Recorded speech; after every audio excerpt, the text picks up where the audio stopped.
গাজীপুরের জয়দেবপুর থানা এলাকায় বোরকার নিচে পুলিশের পোশাক পরে ছদ্মবেশে থানায় প্রবেশের সময় তানিয়া নামে এক ভুয়া নারী পুলিশকে আটক করেছে আইনশৃঙ্খলা রক্ষাকারী বাহিনী।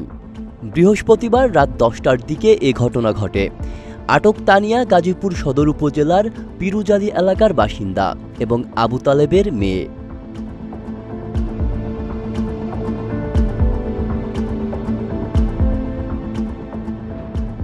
জানা গেছে, পাওনা টাকার বিষয়ে অভিযোগ জানাতে জয়দেবপুর থানায় আসেন তানিয়া।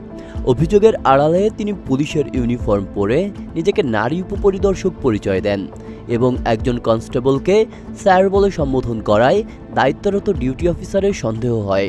সন্দেহ হলে এক নারী পুলিশ সদস্যের সহায়তায় তানিয়াকে তল্লাশি করা হয়।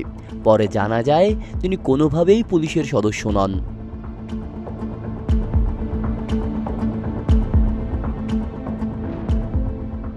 পুলিশ জানায়, তার কাছ থেকে পুলিশের একটি ইউনিফর্ম জব্দ করা হয়েছে।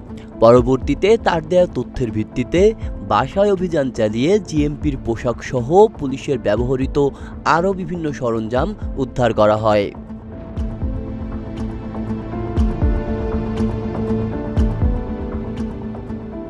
স্থানীয় ও সামাজিক যোগাযোগ মাধ্যম সূত্রে জানা যায়, তানিয়া নিয়মিত পুলিশের পোশাক পরে বিভিন্ন এলাকায় ঘোরাফেরা করতেন। সেই ছবি ও ভিডিও নিজের ফেসবুক আইডিতে পোস্ট করতেন।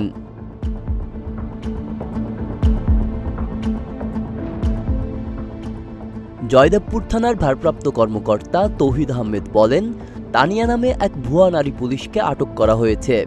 শুক্রবার দুপুরে তাকে মামলা দিয়ে আদালতে পাঠানো হয়েছে। তার উদ্দেশ্য কী ছিল, পুলিশের পোশাক কোথা থেকে পেয়েছে বা কোনো অপরাধে জড়িত ছিল কিনা তা খতিয়ে দেখা হচ্ছে। তাকে রিমান্ডে নেওয়ার আবেদন করা হবে। আব্দুল্লাহ রাফসান জনি, ঢাকা প্রকাশ।